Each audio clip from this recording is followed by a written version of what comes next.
Efesios capítulo 2.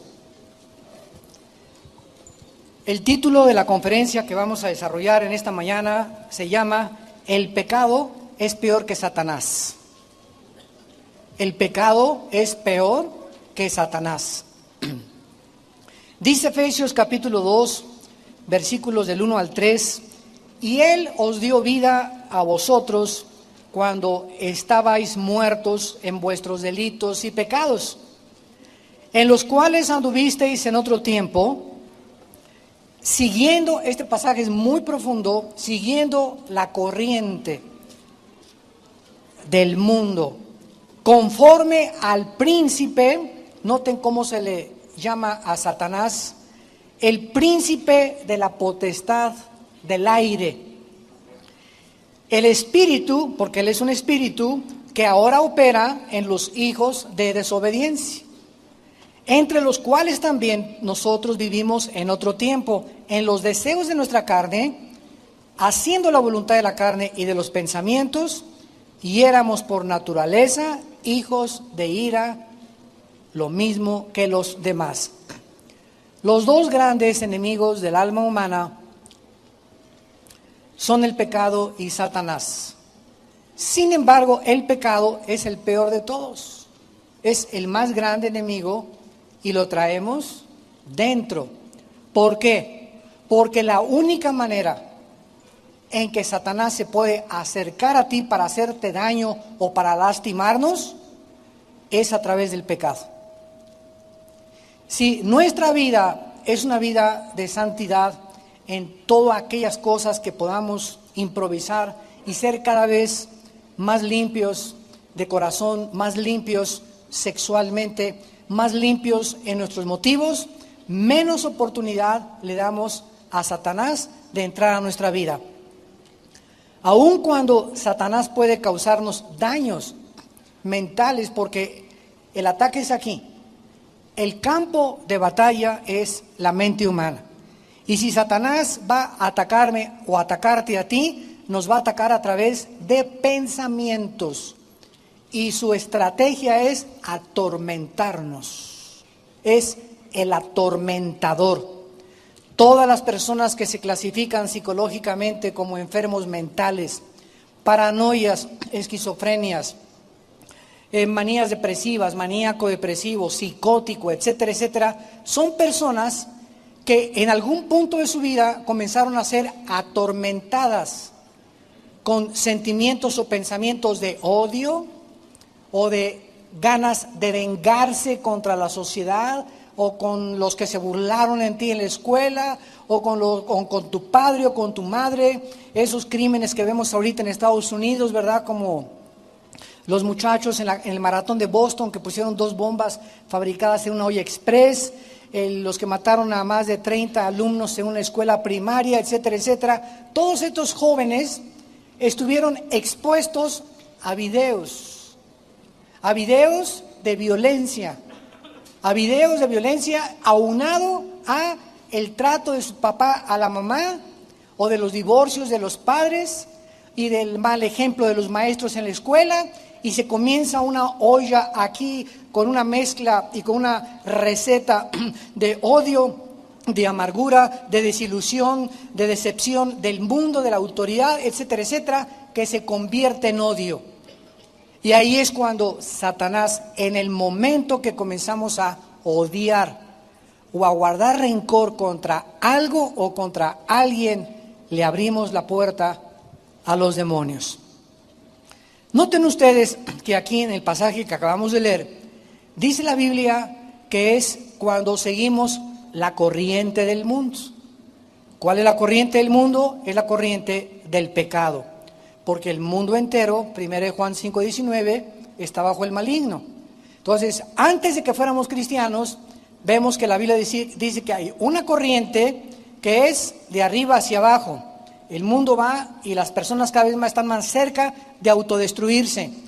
Antes de que nos autodestruyéramos, viene Jesucristo y ¿qué hace? Nos levanta. Y entonces el cristiano es la persona que comienza a viajar en contra de la corriente, donde van tus amigos, tus familiares, tus amistades, etcétera, etcétera. Vamos al revés de ellos. Y ellos, al darse cuenta que tú no haces lo que ellos hacen, que no piensas como ellos piensan, que las diversiones de ellos no son tus diversiones, nos persiguen y nos ultrajan. Porque el mundo quiere que tú hagas lo que ellos hacen. Si tus amigos fuman, la presión es tremenda de los amigos para que tú fumes. Y muchos comienzan con el cigarro precisamente para no sentirse aislados de la corriente del mundo. Si la moda es que las mujeres usen la falda hasta acá, la minifalda 5 pulgadas arriba de la rodilla, pues quieres tú parecerte a la moda del mundo sin recordar que fuimos llamados a vestirnos moralmente. Y que una mujer que se viste de esa manera, pues va a traer como 50 abejorros detrás de ella, ¿verdad? Vas a traer a un grupo de muchachos que te van a perseguir, no por lo que tú vales, sino por tu cuerpo. Porque los hombres, desgraciadamente, el 80% buscan la carne a 25 pesos el kilo de aguayón. Cuando pecamos, en el momento en que nosotros comenzamos a pecar, dice la Biblia que hay dos dimensiones: la dimensión de Satanás, que es las tinieblas, y la dimensión de la luz, que es la de Jesucristo. Entonces nosotros estábamos en esta dimensión. Yo me convierto hace 38 años y en ese momento Dios me saca de esta dimensión, me arranca las vendas que tenía en mis ojos de ver el mundo como yo lo veía, tipo Marx, tipo los nazis, tipo los fascistas, tipo el socialismo, tipo el comunismo, tipo la pornografía, etcétera, etcétera. Y Dios nos traslada a un mundo de luz, donde comenzamos a recibir luz. Y comenzamos a ver el mundo donde nos sacó Dios con ojos diferentes, con una perspectiva diferente. Y comienzo ya aquí en la luz a darme cuenta que de ahí en adelante mi responsabilidad es permanecer bajo la luz. Y la luz es la palabra de Dios y la vida cerca de Dios en oración. Mientras nos mantengamos en la palabra, guiados por la palabra, viviendo la palabra, alimentándonos, memorizándola, reflexionándola, estudiándola, leyéndola y memorizando la palabra, nos mantenemos en la luz. Y en el momento que viene Satanás para poder atacarme, él solo nos puede tentar. Se le llama el tentador, el peirasmos en el griego, pero las tentaciones no son pecado. Las tentaciones no son pecado. Pecado es caer en la tentación, que es muy diferente. Entonces, no digas, el diablo me hizo hacer esto, o por culpa del diablo soy lo que soy, o pobre muchacha, es que está bien endiablada. Bueno, es que el diablo usó solamente las decisiones anteriores que esa muchacha determinó en su corazón para hacer de ella lo que está haciendo ahorita, una esclava de Satanás. La única manera, en la que nosotros podemos evitar que Satanás entre a nuestra vida a influenciarnos mental o físicamente es confesando nuestros pecados. Proverbios 28:3. El que encubre sus pecados, el que los esconde, el que es tan tonto y tan loco, tan tonta y tan loca de creer que Dios no te ha visto y no sabe tu vida, el que encubre sus pecados no prosperará. ¿Saben que la palabra prosperar significa avanzar? Es lo que significa prosperar en el hebreo, avanzar hacia la meta, progresar. Eso es la verdadera prosperidad, no solamente económicamente, sino también mentalmente, físicamente, en mi matrimonio, en mi noviazgo, en mi trabajo. Avanzar con bendiciones de Dios. Cuando estamos caminando así en la luz, somos bendecidos y vemos que progresamos. Nos está yendo mejor, ya tengo un mejor salario, ya los problemas en mi casa se están arreglando, etcétera, etcétera. ¿De dónde vienen estas bendiciones? De que yo he cobrado conciencia que cuando ofendo a Dios, inmediatamente tengo que decírselo a Dios. Señor, ayer vi a esa mujer con ojos que relinché como caballo bien alimentado detrás de ella. Señor, hoy en la mañana le grité muy feo a mi abuelita. A mi esposa ayer no debía haberla tratado ni decirle lo que le debía haber dicho. A mi papá ayer me le puse al brinco y no debía haberle faltado el respeto. Pero cuando nosotros hacemos algo malo, como es lo que estoy mencionando, estos ejemplos, y no se los decimos a Dios, Padre, perdóname, se quedan guardados dentro de nuestra alma. Y sin que nos demos cuenta, comienzan a oscurecer nuestra manera de pensar y de razonar. Y cuando venimos a la Biblia, nos comienza a dar trabajo entenderla. Comienzo a tener ya no ganas de estudiar, ni de ganas de ser santo. Y si yo sigo avanzando en la vida con 2, 3, un mes, 2 meses, de algún pecado que hace 2 meses cometí, de fornicación o de pornografía que vi, y no se la he dicho a Dios, voy a comenzar a detener, a frenar mi vida y ya no voy a avanzar. Y es cuando comenzamos a vivir bajo el estrés, sin paz, intranquilos, ya no podemos dormir, ya nada nos cae bien, estamos irritables, no nos dan ganas de nada, creemos que todos son una bola de hipócritas y que todos hacen esto y que todos me ven, que todos me quieren perseguir, que todos me quieren hacer daño, que no hay nadie, que no, me comienzo a comparar con, pues no soy tan peor como esas personas y es cuando comenzamos a vivir lo que se llama bajo la maldición. O sea, cuando no avanzamos es maldición. ¿Qué es maldición? Mal, decir, hablar mal. Dios ha hablado que cuando una persona no confiesa su pecado, no prospera. Eso es una maldición. Dios habló mal. Dios te dice, si tú no confiesas, te va a ir mal en la vida. Dice el Salmo 66, 18, si en mi iniquidad, dice David, hubiera mirado el pecado, Dios no me hubiera escuchado. Y en 1 de Juan 1:9 dice el apóstol, si confesamos nuestros pecados, si nos ponemos de acuerdo con Dios, Señor, ayer volví a caer otra vez en la pornografía. Señor, ayer volví a gritarle a mi esposo. Ayer otra vez fui rebelde con mi esposo. Si confesamos, si se lo decimos a Dios, porque Él ya lo sabe, pero al decírselo, Dios quiere que estemos de acuerdo con Él, que lo que estamos haciendo no le agrada a Él. Si confesamos nuestros pecados, Él es fiel. ¿Fiel a qué? Él dijo que cuando confesemos los pecados nos va a perdonar porque Cristo murió en nuestro lugar. Y además es justo, porque la justicia de Dios nos fue aplicada a nuestra vida en la justificación por la fe cuando nos convertimos. Él es fiel y justo para perdonarnos y limpiarnos de toda maldad. Muy bien. Vamos a ver algo importante acerca del diablo. Satanás conoce algo muy importante de nuestra vida cristiana. Dice Romanos 14, 23. Todo lo que no es de fe es pecado. Todo lo que no es de fe es pecado.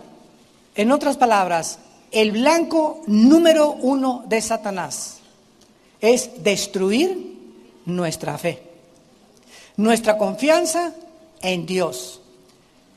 Génesis capítulo 3, versículo 1.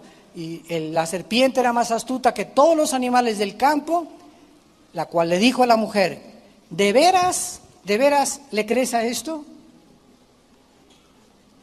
Con que Dios dice que no forniques, no hombre, puedes usar el sexo antes de casarte. De veras, Dios dice que debes de diezmar. Eso dice Dios, son pamplinas, son tonterías. De veras dice Dios que te sometas al gobierno. De veras dice Dios que ames a tu esposa como amor sacrificial. Satanás ataca y atacó y atacará la palabra de Dios, las promesas de Dios, que es la base de nuestra fe, porque la fe es por el oír, y el oír por la palabra de Dios. Entonces, el blanco de Satanás es destruir nuestra fe. Dice en 2 de Timoteo 4:7, peleamos la buena batalla. ¿De qué? La guerra que estamos librando es una batalla de la fe, en otras palabras, contra la incredulidad. A ver otra vez, la batalla cristiana es todos los días estar batallando contra la incredulidad, contra lo que Dios dice y lo que el diablo dice. Dios me dice, mantente puro, mantente limpio. El Satanás me presenta una muchacha para que me embarre, para que le embarace y para que viole los votos que hice con Dios. Entonces, antes de tomar esa decisión, ¿a quién le voy a creer? Dios me promete bendiciones y Satanás me promete placer inmediato. Dios me promete a largo plazo bendecirme, Satanás llega y me dice, yo te bendigo ahorita, experimenta ahorita el pecado, es rico, sabroso. Entonces, ¿a quién le voy a creer? Es una batalla de fe. ¿A quién le voy a creer? Si yo tengo fe que Dios es mucho mejor y me dice, espérate, tengo a lo mejor para ti en un mes o en 2 meses, no hago caso de la tentación. Le he creído a Dios porque tengo fe. Y sin fe es imposible agradar a Dios. Esta lucha vamos a verla ilustrada en Lucas capítulo 22. Veamos esta lucha por la fe y examinemos un poco más profundamente este asunto tan importante para poder entender cada día la lucha que todos libramos contra el pecado. En esta lucha vamos a ver ilustrada la manera como Jesús oró por Pedro antes de que Pedro sufriera su más grande tentación. Vean ustedes de qué manera Jesús ora por Pedro y qué es lo que Jesús le pide al Padre por Pedro. Dice Lucas 22, versículo 31. Dijo también el Señor: Simón, Simón, he aquí Satanás os ha pedido para zarandearlos como al trigo. O sea, Satanás se ha acercado a mi Padre. Sabemos que Satanás todavía tiene acceso al Padre. Lo vemos en Job, cuando se presenta con todos los ángeles caídos ante Dios y Dios lo interroga, ¿verdad? Y comienza ya el drama del libro de Job a desarrollarse. Y hasta el capítulo 12 de Apocalipsis encontramos que Satanás es arrojado del cielo ya. Con gran ira se viene sobre el mundo porque sabe que su tiempo es corto. Entonces Satanás tiene acceso todavía al Padre y es un instrumento. Decía Martín Lutero que Satanás, ¿verdad?, es como el perrito de Dios.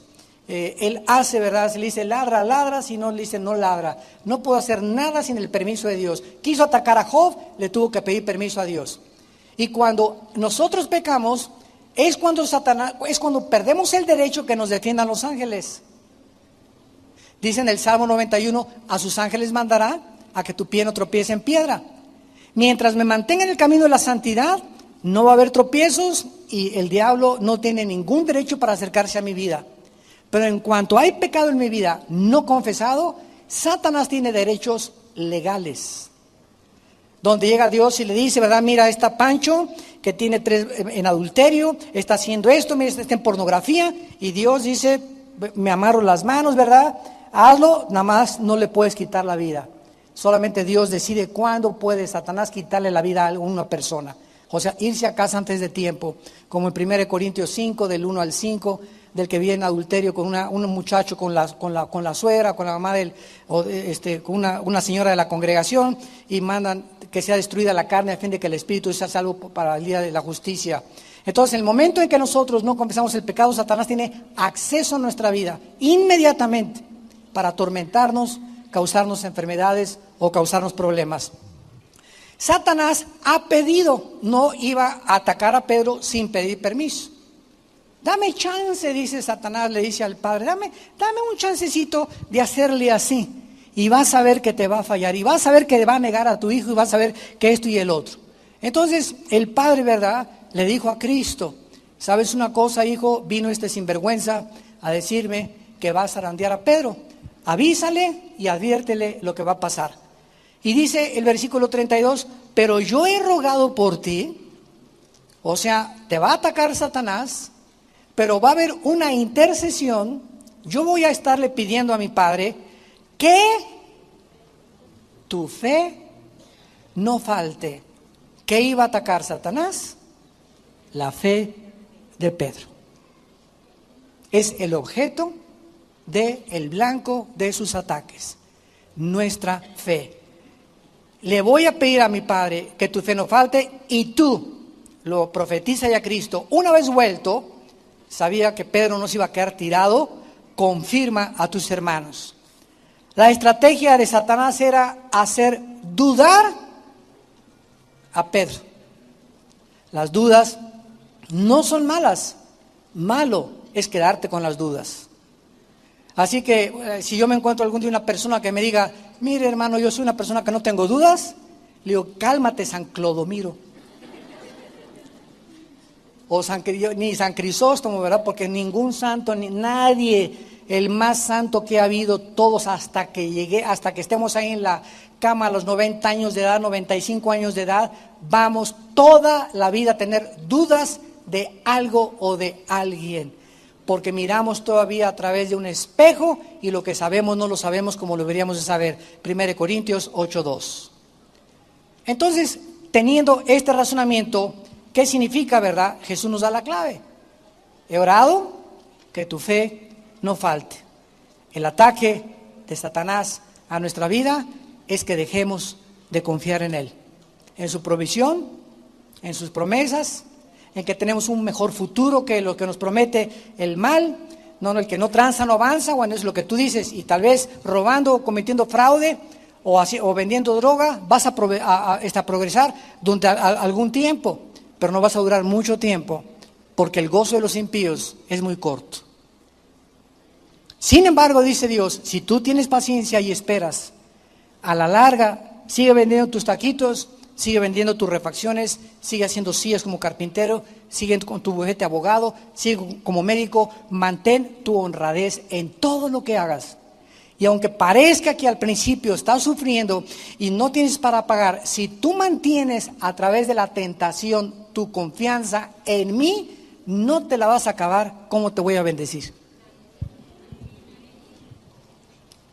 Porque dice uno de los salmos, mirad cuán grande es la bondad que Dios ha guardado, mirad cuán grande es la bondad que Dios ha guardado, la guarda Dios, y de repente te abre las ventanas del cielo y sin que te des cuenta, las bendiciones vienen sobreabundantemente.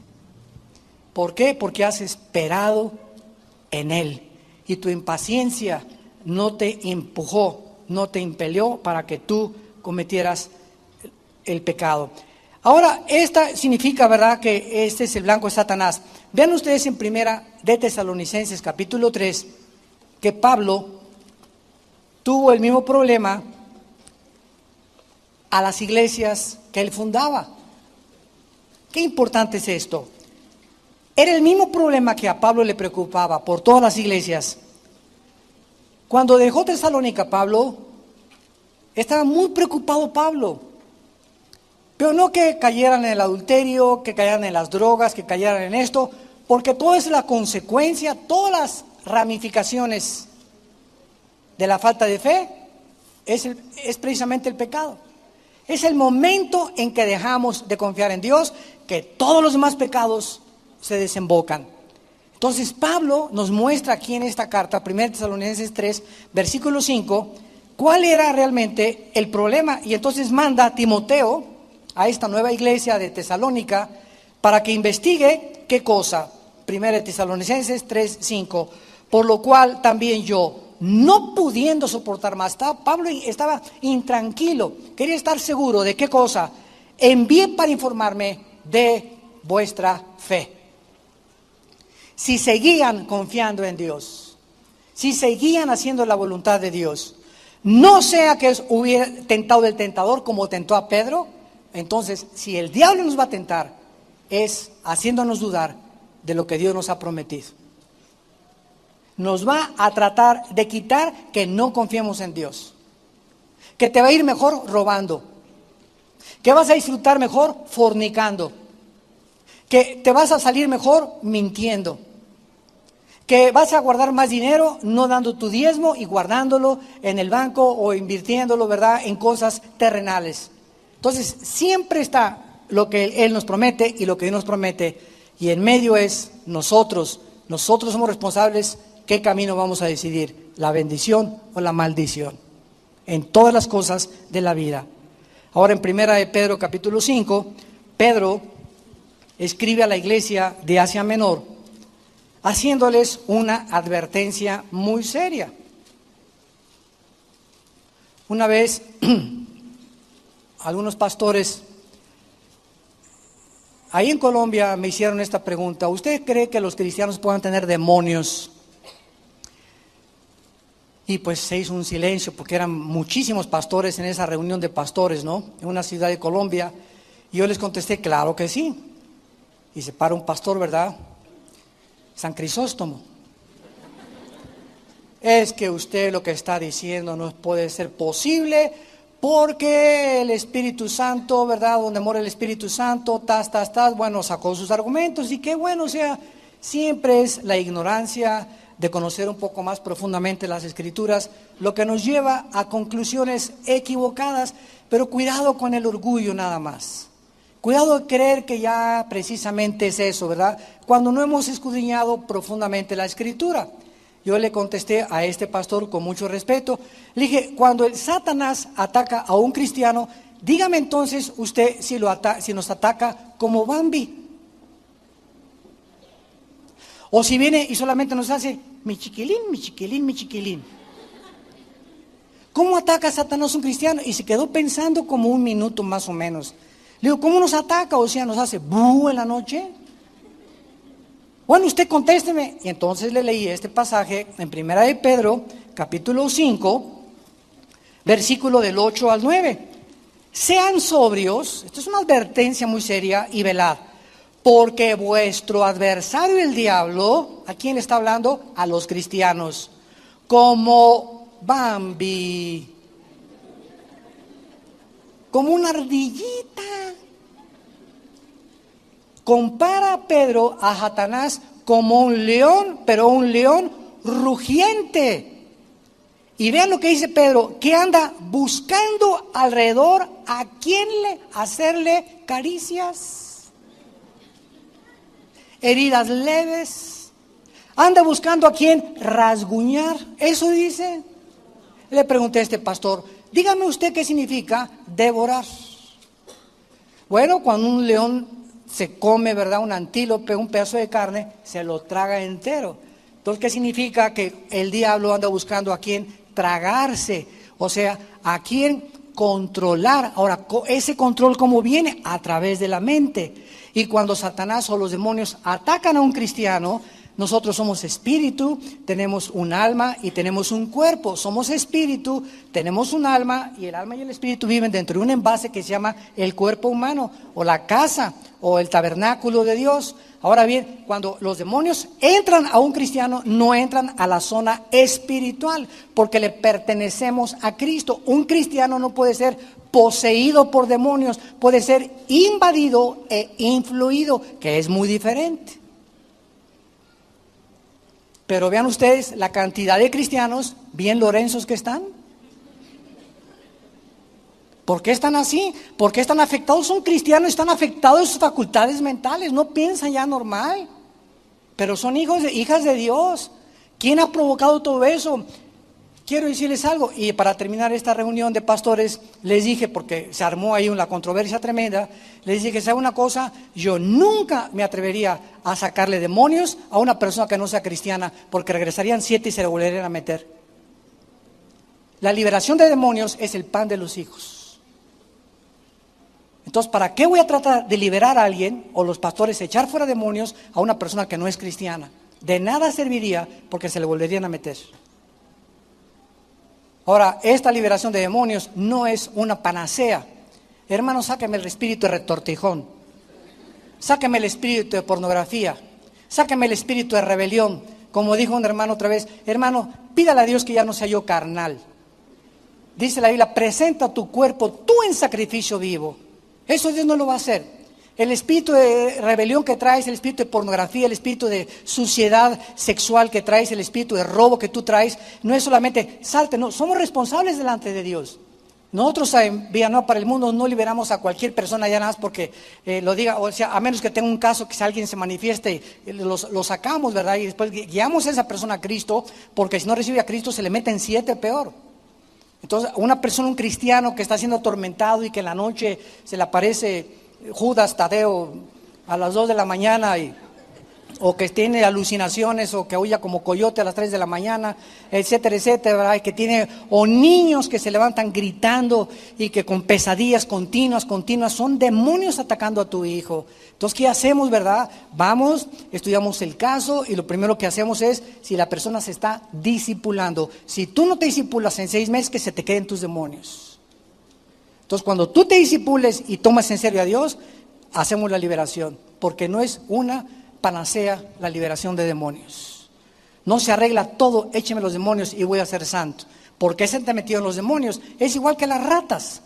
Si yo tengo ratas en mi casa y tengo basura, ¿de qué me sirve sacar las ratas? Que es bien fácil sacar los demonios, y tengo la basura, van a regresar porque el problema no es las ratas, es la basura que tengo en la cocina de mi casa. Entonces la basura es el pecado. Cuando sacamos el pecado de nuestra vida, él ya no tiene acceso. Los demonios no tienen manera de agarrarse a nuestras vidas. Porque no es los demonios el problema, es el pecado que abrió la puerta para que el demonio se te metiera. Y quiero decirles que una persona que tiene demonios no es como el gadareno, que te pongas todo locochón, así gritando. No. Hay demonios que se meten en una persona de las 5 a las 7 de la noche.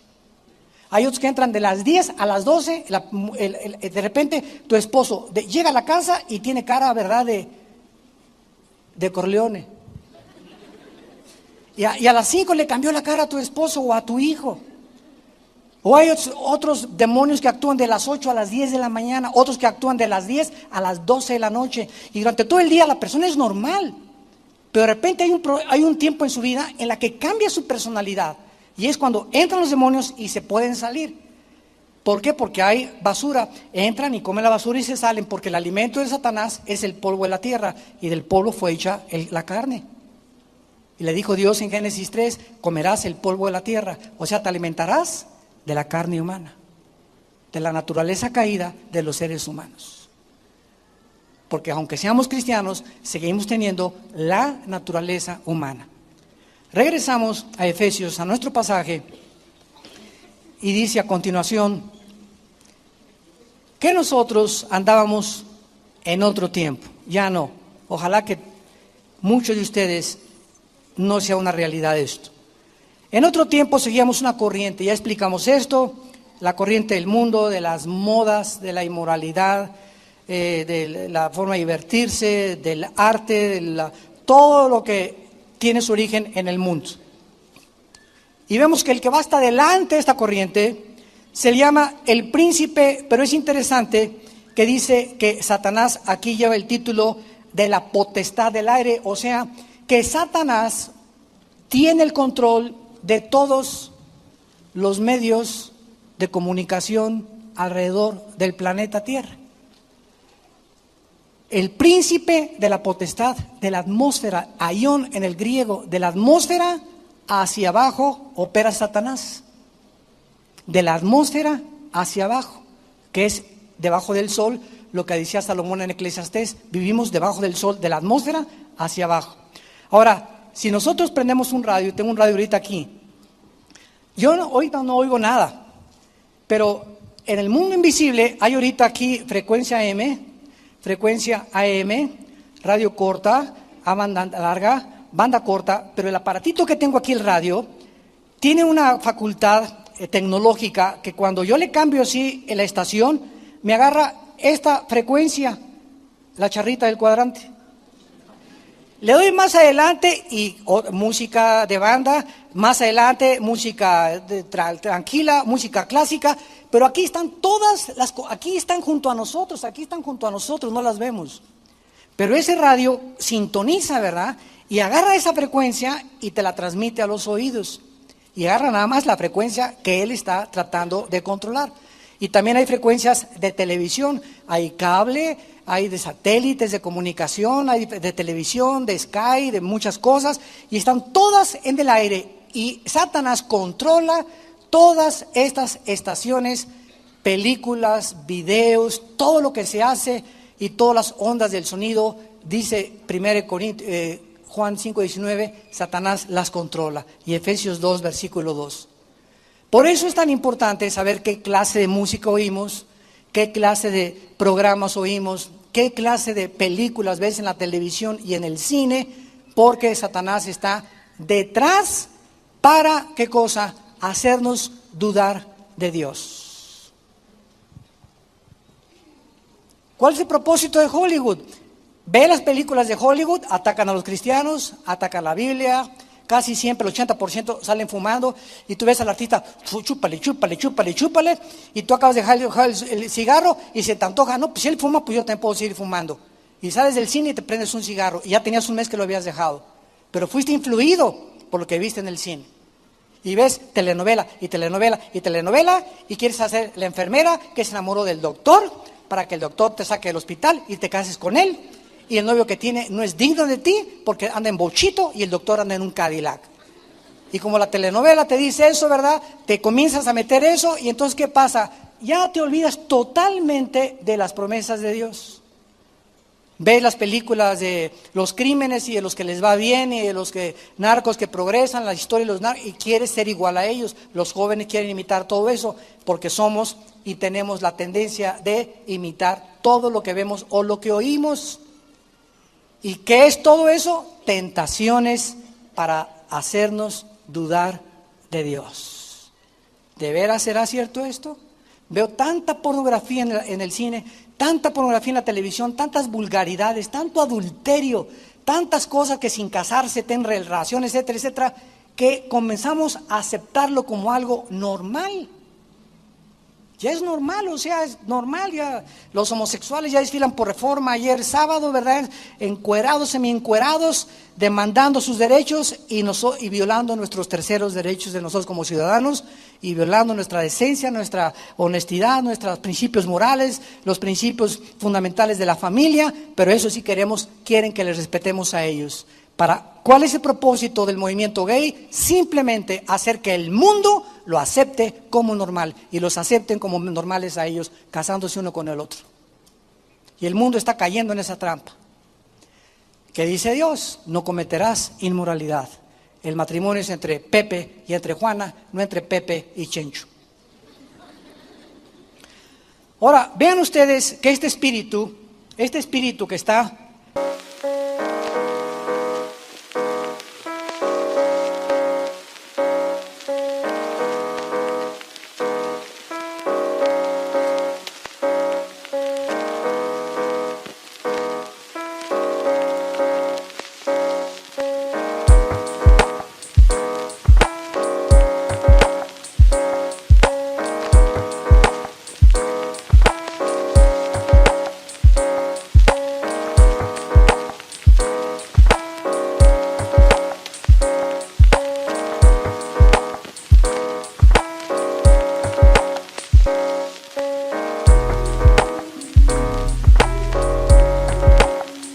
en el aire operando, que son los demonios, son como las aves del cielo muchas veces, y controlando todas estas cosas, ondas de televisión, ondas de radio. Dice la Biblia que opera. Apunten por favor arriba de la palabra opera, los que les interese, la palabra energeo, que es la palabra griega que se usó, opera en los hijos de desobediencia. De ahí viene la palabra energía. Estamos profundizando. Hay una energía satánica funcionando en el mundo invisible. Vamos a detectarla y a quitarle la máscara. 1939-1945, esta energía satánica se movió a través de un hombre llamado Adolfo Hitler, que hizo a través de la potestad y los miles de demonios que tenía, que cuando él hablara, cuando hablamos la palabra de Dios, lo dije en la conferencia anterior, en la parábola del sembrador, la semilla de Dios es espíritu y es vida, la palabra de Dios es espíritu y es vida. Cuando Hitler hablaba, cuando los dictadores hablan, cuando los asesinos hablan, cuando la gente de Satanás y los evangelistas de Satanás hablan, mandan demonios cuando hablan en el aliento de su boca. Y cuando Hitler hablaba y la gente lo escuchaba, la gente al ponerse en una situación de receptores, porque para cuando mandas una onda tiene que haber un receptor. Si hay un receptor, la onda no puede ser recibida. Entonces, cuando tú le abres el corazón a una filosofía que no es de Dios, te abres a que esos demonios que salen de ese orador o de ese dictador entran a tu vida. Es una energía que está operando en el mundo. ¿Cómo es posible? Ustedes oyeron en Pensilvania este monstruo que secuestró a 3 niñas y las tuvo 10 años en el sótano de su casa. 10 años. Y tú ves a este hombre en el jurado y tenía así, estaba así mordiéndose la esta. No me parezco él, ¿verdad? No. Pero así le hacía. Se mordía la camisa, ¿verdad? Yo no fui y no quise aceptar su culpabilidad. Ahora, yo le decía a mi esposa, ¿cómo es posible que tenga, o sea, que después de esta monstruosidad, destrozar 10 años violando a estas niñas? O sea, cuando las liberaron tenía 30 años cada una, a los 15 años, 17 años las secuestró y las tenía en el sótano de su casa durante 10 años. ¿Se imaginan el daño psicológico? Y este hombre estaba impávido, no se movía, estaba convencido, escúchenme, estaba convencido de que no había hecho nada malo. ¿Cómo puede un hombre actuar de esa manera? Porque ya no es él. Hay un espíritu poderosísimo dentro de él que le robó el cerebro y lo convirtió en un zombie sin conciencia. Un zombie es una persona que actúa como nosotros sin estar consciente de lo que está haciendo. Ese es un zombie. Entonces, así hay personas. Hay otro hombre, se llama Arturo Miller, en Queensland, Australia. Métanse a la página de internet, dice que es Jesucristo y su esposa María Magdalena. Nos reímos, ¿verdad? Ahí está en internet.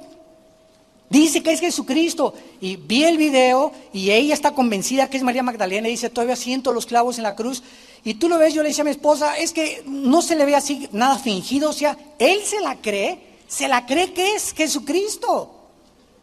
Tiene como jóvenes 35 años y ella, oye, tú eres Magdalena, la entrevista a un periodista, ¿tú eres María Magdalena? Sí, y todavía lloro a ver a mi señora allá clavado, pero ahora que ha resucitado y está junto conmigo, estamos felices porque vamos a guiar a muchos de ustedes al Padre. Se la cree que es María Magdalena y los ves, tienen cara los dos así, pero no tienen cara de malos, tienen cara así de buenos y tienen como 200 personas en su iglesia.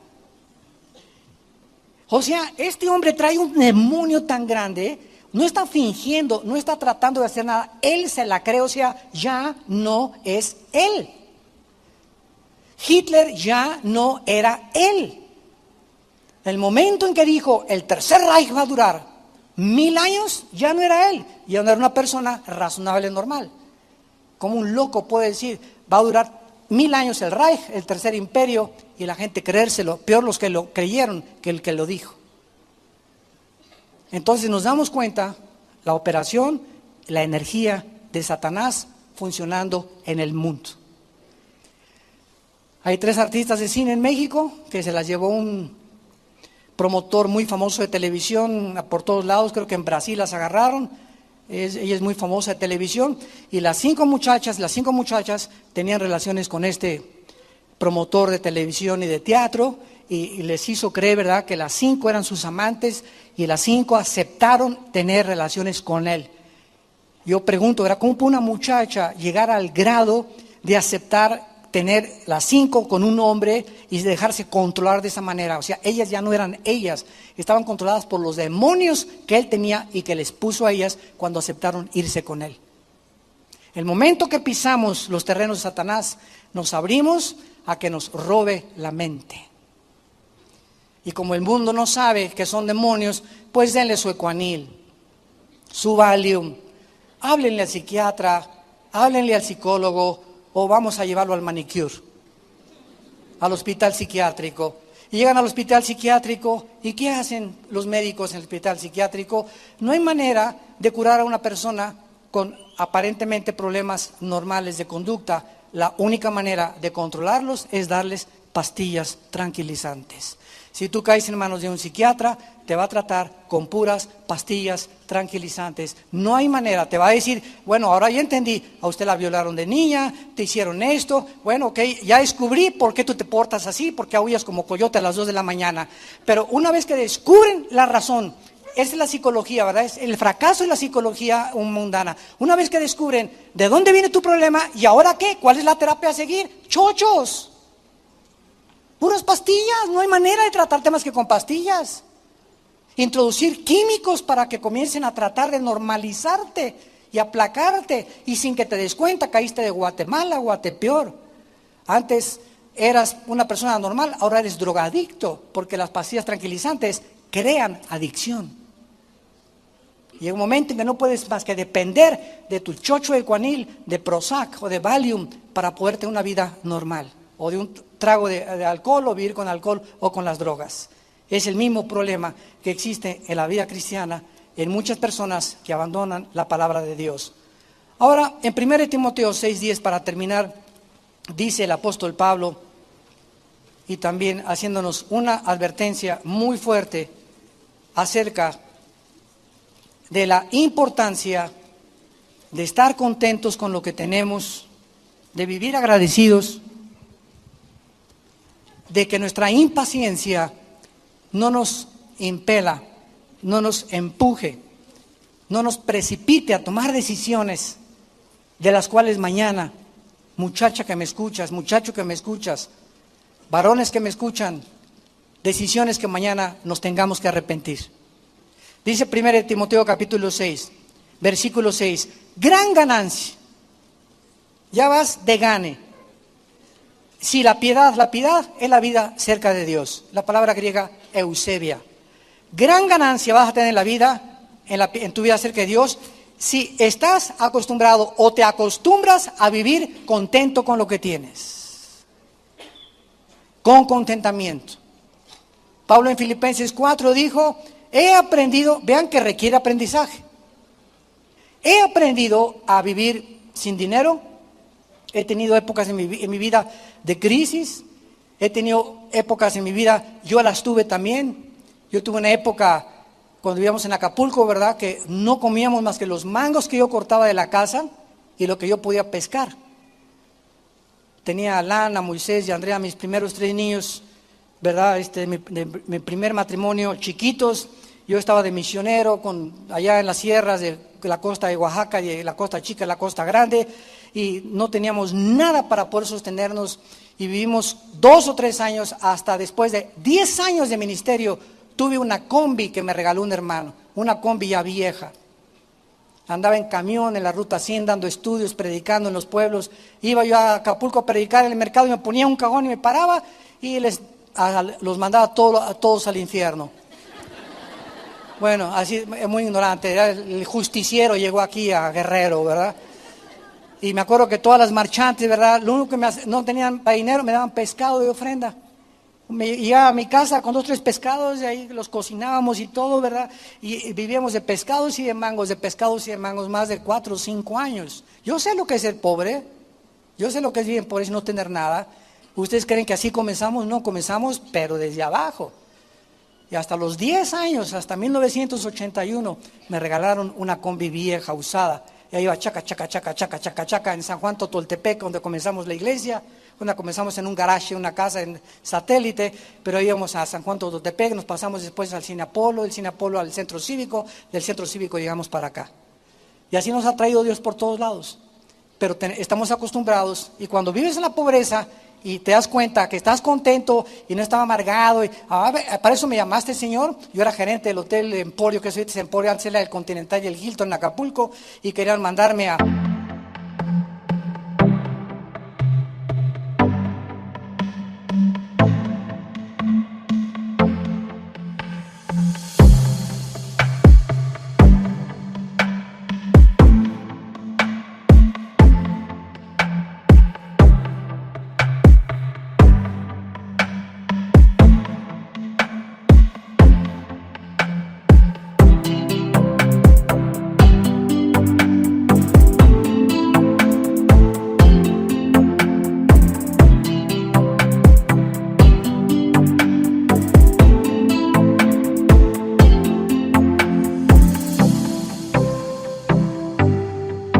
a California a especializarme en hoteles y turismo y todas esas cosas. No me quiero dedicar a predicar el evangelio. Me fui 3 años con los misioneros allá presbiterianos en las sierras a vivir con leprosos y comer en el suelo, comer tacos, comer lo que sea. Llegaba a mi casa enfermos mis hijos con disentería, con salmonelosis, etcétera, etcétera. No se imaginan cómo comenzó nuestro ministerio, desde abajo. Pero ¿qué fue lo que Dios me dijo? Le perdí miedo a la pobreza. Ya no tuve miedo. Y cuando Dios nos comienza a prosperar un poco más, nos damos cuenta que no debemos depender de eso tampoco. Tenemos que aprender a vivir contentos con o sin. Porque si solamente tienes ahorita contento porque tienes y después ya no tienes tu fortaleza en Cristo. Porque todo lo podemos en Cristo que nos fortalece. Entonces, eso es lo que Dios nos quiere enseñar. Gran ganancia es la piedad acompañada con lo que tienes. Porque teniendo sustento y abrigo, estemos contentos con eso.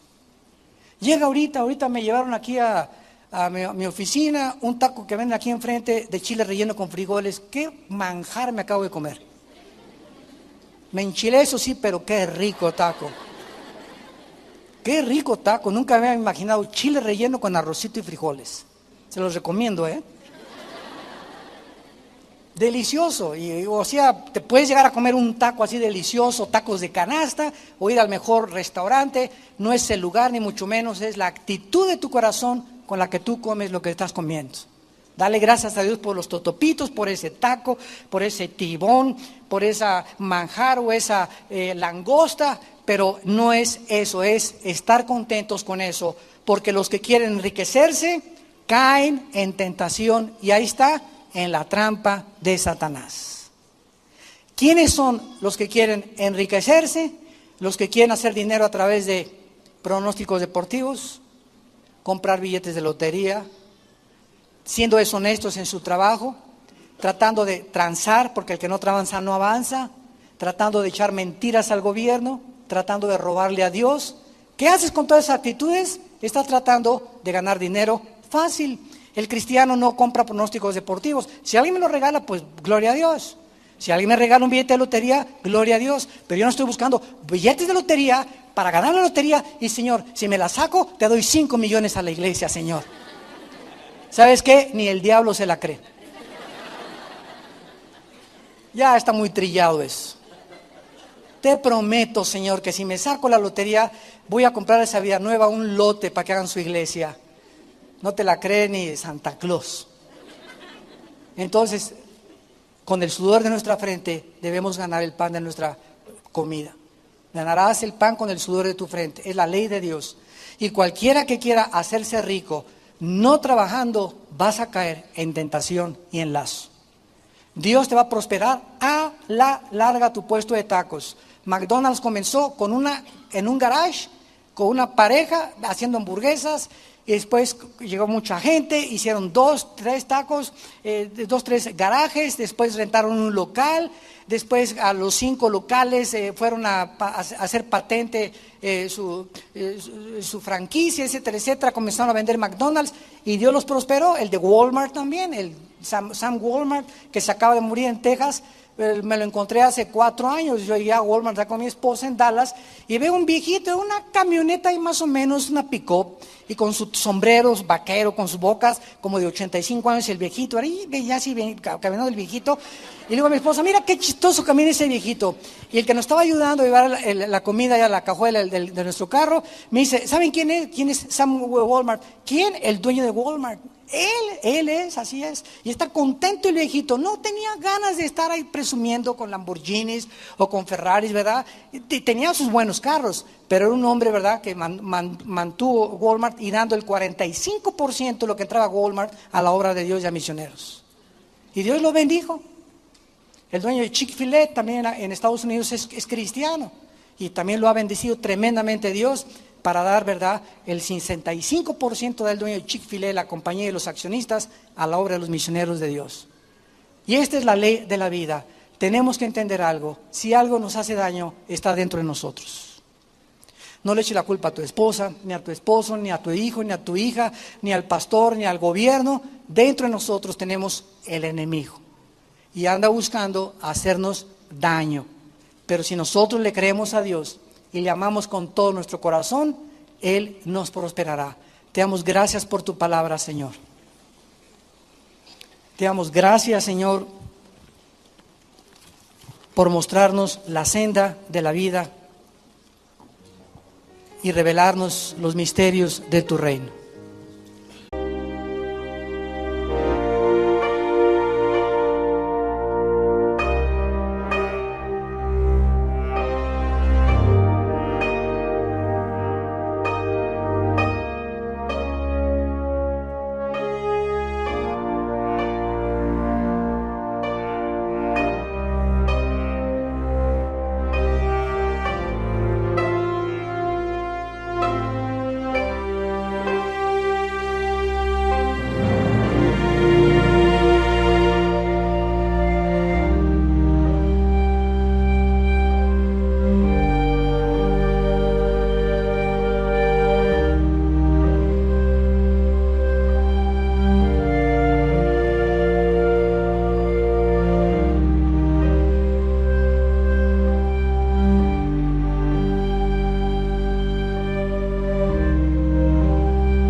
Ai có hẹn gì đâu sao vẫn đợi.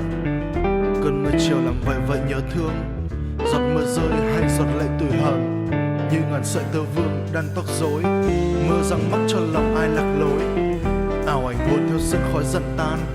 Tình trái ngang duyên kiếp làm bẽ bảng. Mong mỏi đợi trong dở dang nuối tiếc. Đường sương gió bước độc hành mải miết. Đời phù du đâu ai biết ngày sau. Tìm dư hương trong mưa gió nghẹn ngào. Sầu nhân thế muôn ngày sau vẫy gọi. Tàn dông bão niềm đau còn đọng lại. Chờ trong khi rượu vợi tình ta.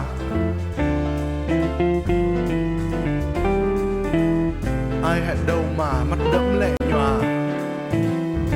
Thương ra giết cuộc tình xa vạn dặm.